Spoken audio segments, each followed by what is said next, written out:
Bakar di Masjid Goma.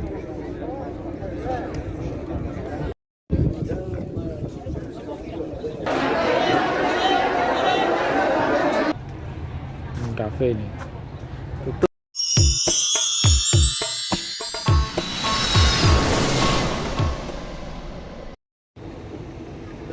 Alhamdulillah kita udah berada di destinasi pertama hari ini di Gunung Uhud. Insya Allah banyak bus-bus. Hah?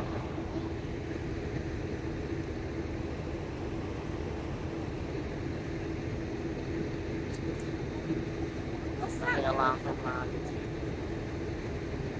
Apa?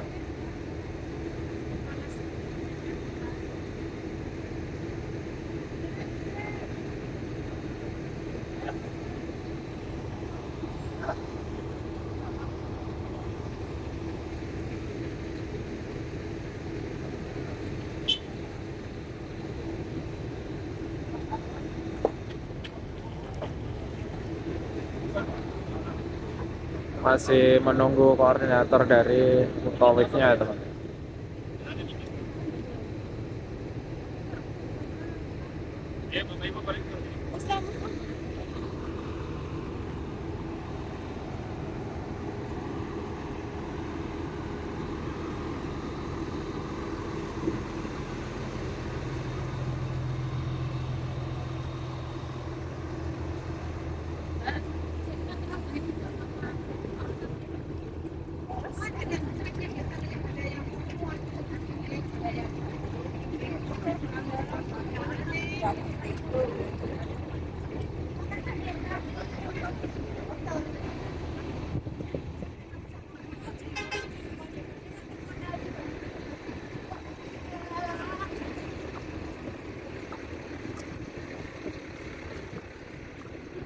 Oh, Masya Allah.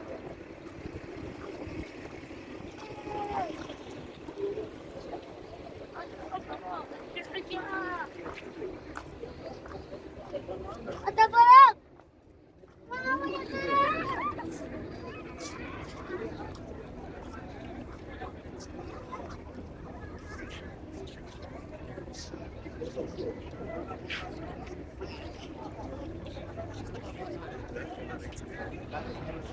Ingat tangan terus loh. Satu PLN sebentar ya.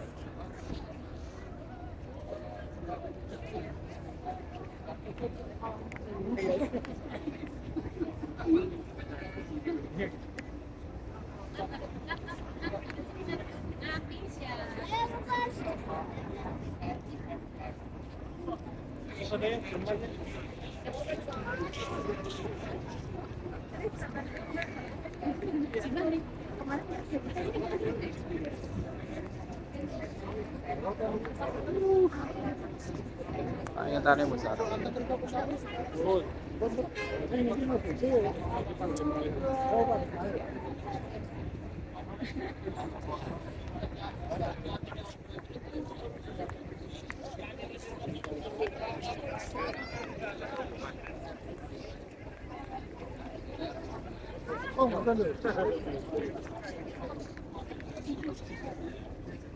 Ramai sekali teman-teman.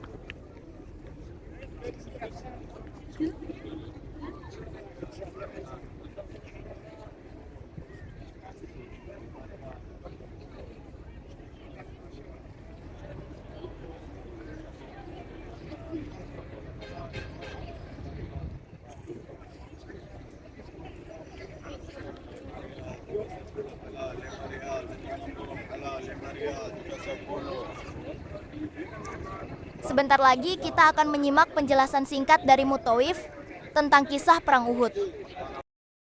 Sampai ujung sebelah sana, ada yang gunung belakang itu ya, itu adalah Gunung Uhud yang panjangnya 7 km, tingginya 2 km, dan lebarnya 3 km. Dan kurang lebih Bapak Ibu sekalian, sebesar inilah pahala sholat jenazah. Ya, kata Nabi SAW, barang siapa yang menyolati jenazah, maka dia akan mendapatkan 1 qirat. Lalu yang dia akan mengantarkan jenazah ke sampai dia dimakamkan, maka dia akan mendapatkan 1 qirat lagi. Dan 1 qirat itu sebesar 1 gunung Uhud. Bapak Ibu sekalian, di sini terjadi sebuah peperangan, ya. Namanya Perang Uhud. Kenapa disebut Perang Uhud? Karena terjadinya di Uhud, ya. Perang ini Bapak Ibu sekalian terjadi karena kaum kafir Quraisy ingin balas dendam atas kekalahan di Perang Badar sebelumnya. Jadi sebelumnya di Perang Badar kaum muslimin yang menang, Pak. Nah, karena orang kafir Quraisy itu gengsinya tinggi, mereka orang-orang terpandang, akhirnya mereka ingin membalas dendam. Datanglah dari Mekah Bapak Ibu sekalian sekitar 3.000 pasukan. 3.000 pasukan untuk balas dendam ke kaum muslimin. Sedangkan pada saat itu yang berangkat dari Masjid Nabawi, dari kota Madinah, hanya 1.000 orang kaum muslimin. Artinya 1:3, ya. Kalau mau menang, satu orang harus bisa ngelawan 3 orang. Nah, di tengah perjalanan Bapak Ibu sekalian, ya, ada satu orang munafik, ya, satu orang munafik namanya Abdullah bin Ubay ibn Salul, ya, Abdullah bin Ubay bin Salul. Ya. Ini adalah orang munafik yang ada di rombongan kaum muslimin. Nah, di tengah perjalanan dia itu ngomong ke sana ke sini gitu. Ngapain sih lu pada ikut perang? Kalau bahasa kitanya begitu ya. Ngapain sih lu pada ikut perang gitu? Belum tentu balik hidup gitu. Iya, coba kalau semisal mati di perang. Kalaupun balik ke hidup, emang tangannya lengkap nggak? Atau nggak udah kebeset pedang atau gimana? Kakinya putus atau yang lainnya ya.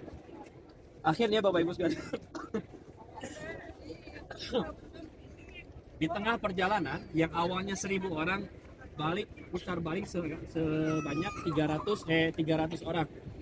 Yang awalnya 1.000 jadi 700. Artinya sekarang 1:4 Bapak Ibu sekalian. 1:4,5 malah, ya. 1:4 untuk melawan kafir Quraisy. Kalau mau menang, satu orang harus bisa melawan 4 orang. Nah, Bapak Ibu sekalian, dari 700 pasukan ini Bapak Ibu sekalian, Nabi SAW membuat strategi perang, ya.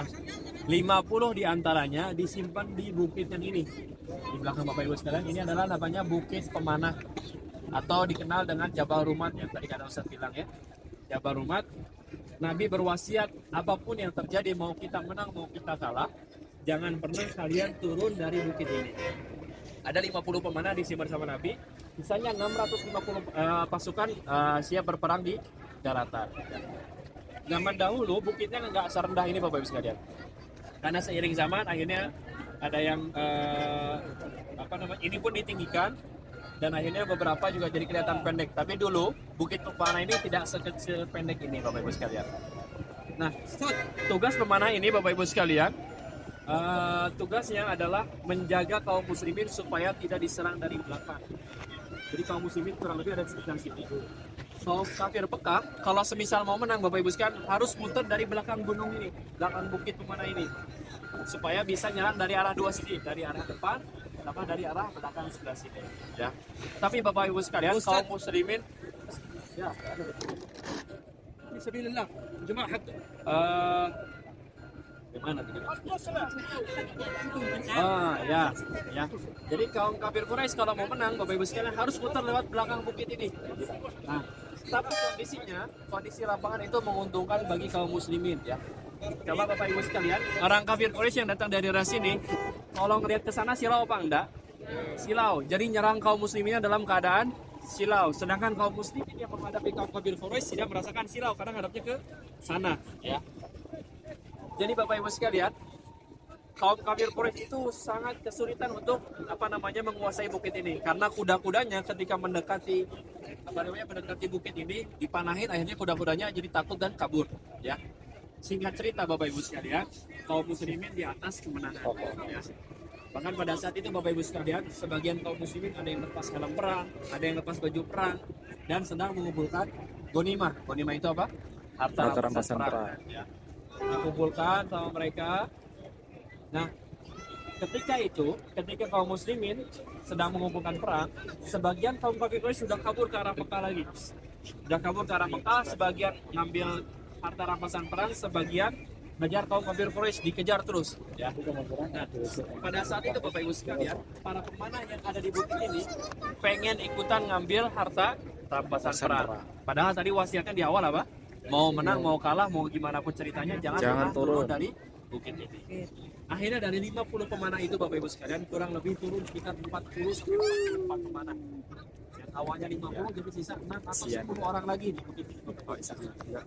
Nah, mereka pada turun, habis itu namanya ikut ambil harta rampasan perang.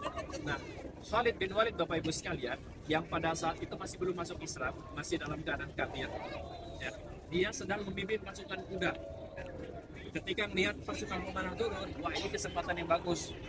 Akhirnya, secara diam-diam, Khalid bin Walid bisa memutar ke arah belakang bukit. Ya. Terus emang nggak dipanah, tetap dipanahin, cuman karena jumlahnya nggak sebanyak yang tadi, 50 pemanah, hanya 10 atau 6 pemanah, akhirnya bukit ini bisa dikuasai oleh pasukan kudanya Khalid bin Walid. Ya. Akhirnya Bapak Ibu sekalian, bukit sudah dikuasai, pasukan kafir Quraisy itu nyerang dari arah belakang. Ya. Kaum muslimin di sini lagi sibuk ngumpulin harta rampasan perang. Ada yang ngambilin unta, ada yang ngambilin pedang, ada yang ngambilin baju perang, ada yang ngambilin perbekalan. Ya. Karena orang kafir Mekah datang ke sini itu pasti bawa perbekalan yang banyak ya. Ada uangnya, ada makanan, baju dan yang lain-lain. Lagi dikumpulin, tiba-tiba mereka diserang dari arah belakang. Nah, ketika orang kafir Quraisy yang udah kabur ke sana ngelihat bahwasannya kaum muslimin diserang dari belakang, akhirnya dari sana balik lagi. Jadi akhirnya kaum muslimin diserang dari dua arah dalam kondisi sudah tidak siap perang. Ya, karena sebagian sudah ada yang lepas helm, sebagian sudah ada yang lepas baju perangnya dan yang lain-lain. Nah, akhirnya Bapak Ibu sekalian, disinilah awal mula kekalahan kaum muslimin di perang Uhud. Ya, dari sekitar 700 pasukan yang ada Bapak Ibu sekalian, wafat mati syahid sekitar 70 atau 80 orang sahabat, dan semuanya dimakamkan di sebelah kanan. Bapak Ibu lihat ada tembok yang tinggi itu ya, ada tembok pagar yang abu-abu yang ada pelang-pelang putihnya, itu adalah makam syuhada Uhud. Disitulah dimakamkan sekitar 70 sampai 80 sahabat yang meninggal di peperangan Uhud, termasuk pamannya Nabi SAW yaitu Hamzah bin Abdul Muttalib. Ya. Nah, Bapak Ibu sekalian, bahkan pada peperangan ini, ya, Rasulullah itu sangat terluka. Gigi gerahamnya yang paling belakang ini sampai patah. Dan di baju besi perang zaman dahulu Bapak Ibu sekalian itu terbentuk dari rantai-rantai bulat seperti ini, ya, bulat-bulat, rantai-rantai bulat, sampai baju besinya itu tembus merobek pipi kanannya Rasulullah SAW. Ya. Jadi Bapak Ibu sekalian, kekalahannya lumayan dahsyat. Akhirnya Rasulullah itu diamankan oleh sahabat ke sebuah gua yang ada di Gunung Uhud. Ya. Akhirnya setelah selesai peperangan, ketika dihitung yang jumlah wafatnya kurang lebih sekitar 70 sampai 80 sahabat yang mati syahid di perang. Semuanya dimakamkan di sini, dan kalau kita lihat ke sana nanti nggak ada bentuk makamnya kayak kalau kemarin kita ke Baki masih ada bentuk makamnya ya, masih ada gonjalan tanah dan lain-lain. Kalau sekarang sudah tidak ada bentuknya karena dari 1400 tahun yang lalu Bapak Ibu sekalian sudah tidak pernah ada lagi yang dimakamkan di sini. Semuanya di sini hanya orang-orang yang wafat pada perang Uhud, yang mati syahid di perang Uhud ya.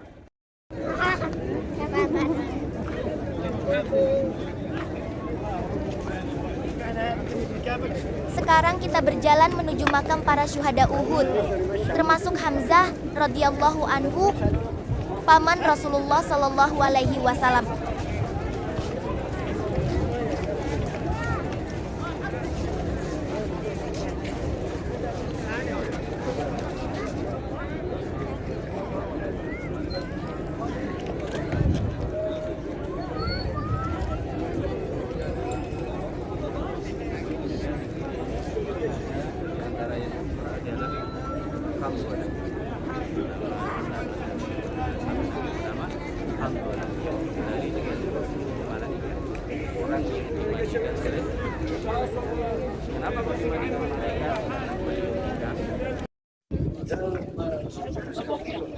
Disinilah para syuhada Uhud dimakamkan menjadi satu, termasuk paman Rasulullah yang wafat di perang Uhud, yang kematiannya sangat mengenaskan dan membawa kesedihan yang dalam kepada Rasulullah Shallallahu alaihi wasallam.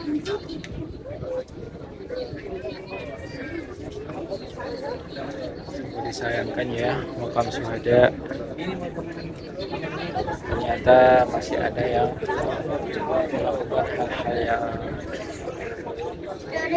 Islam syariat ya. Ya ini memang seharusnya nggak boleh. Dan nggak tahu dari jamaah mana ini ada yang lempar-lempar bunga. Biasanya kan kalau lempar-lempar bunga ya tahu sendiri lah dari negara mana. Setelah ini kita akan berkunjung ke kebun kurma yang intinya belanja teman-teman WKWK.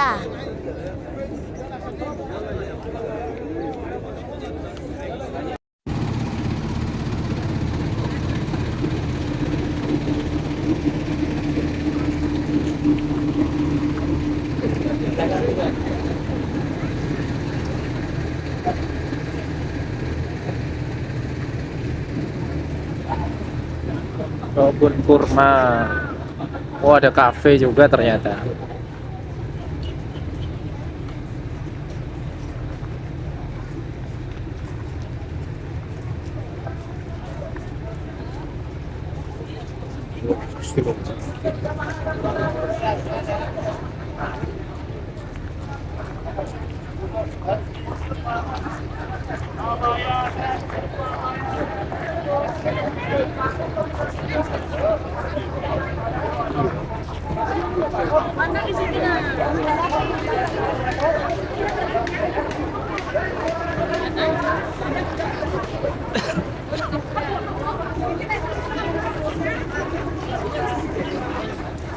Ini ayam kayu makan bakso di atas sini. Karena yang jangan sopir ter.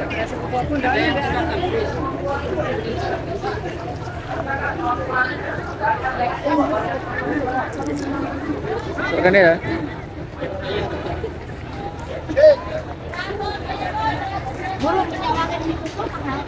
Karungnya kasih 100.000 aja. Atau bikin sendiri. Ayo Sob, balik Sob. 100.000. Ini kan itu berapa terus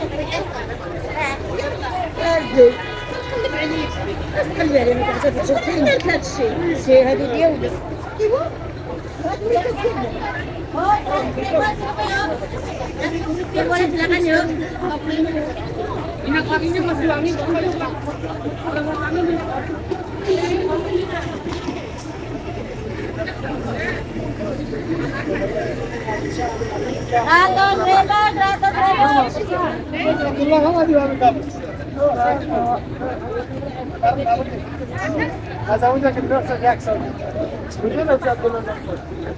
موجود شريكي ده نفسه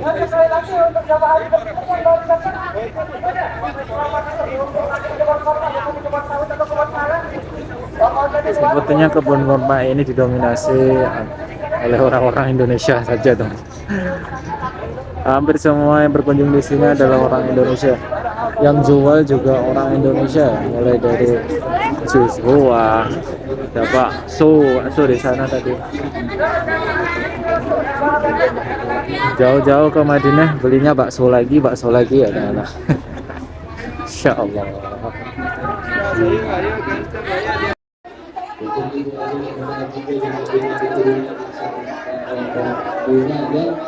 Seperti inilah suasana toko oleh kebun kurma. Mayoritas orang Indonesia.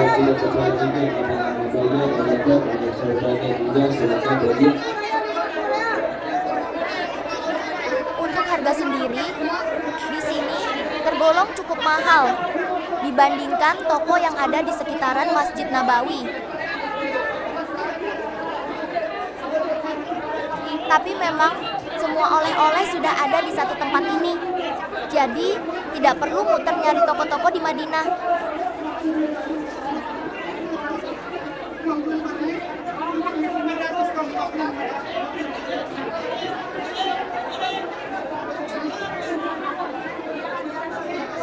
Masya Allah.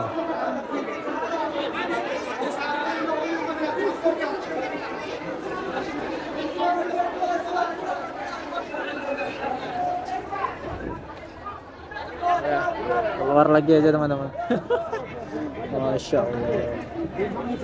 Bisa kayak gitu ya. Ini di belakangnya masih luas juga.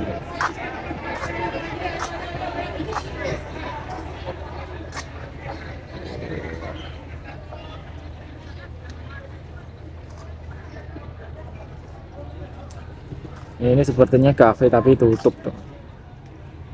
Kafe ini tutup tapi siang. Bukanya jam berapa?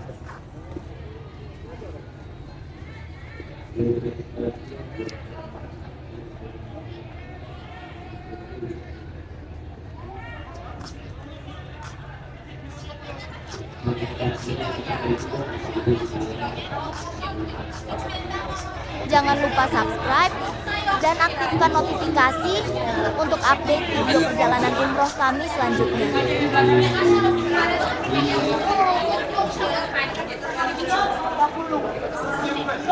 Semua di sini tergolong mahal-mahal ya teman, jadi harus hati-hati. Kalau nggak punya uang lebih,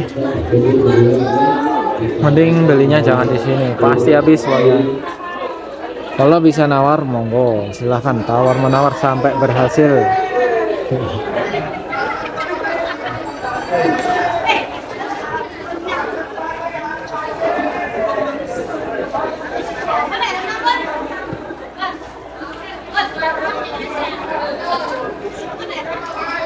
Dulu di sini cuma jual kurma dan coklat aja, sekarang ada pernak-pernik, souvenir, baju, macam-macam sekarang. Parfum juga ada, parfum non.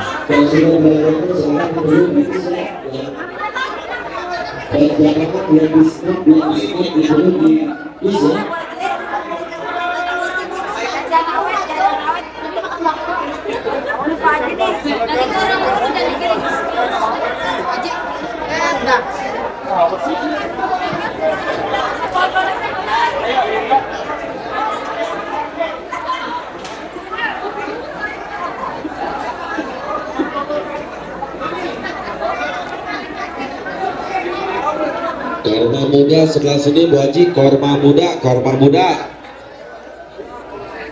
Oke, cukup ya mungkin video kita kali ini. Nanti kalau di Madinah semoga bisa berkunjung di kebun kurma Madinah. Ya, assalamualaikum warahmatullahi wabarakatuh.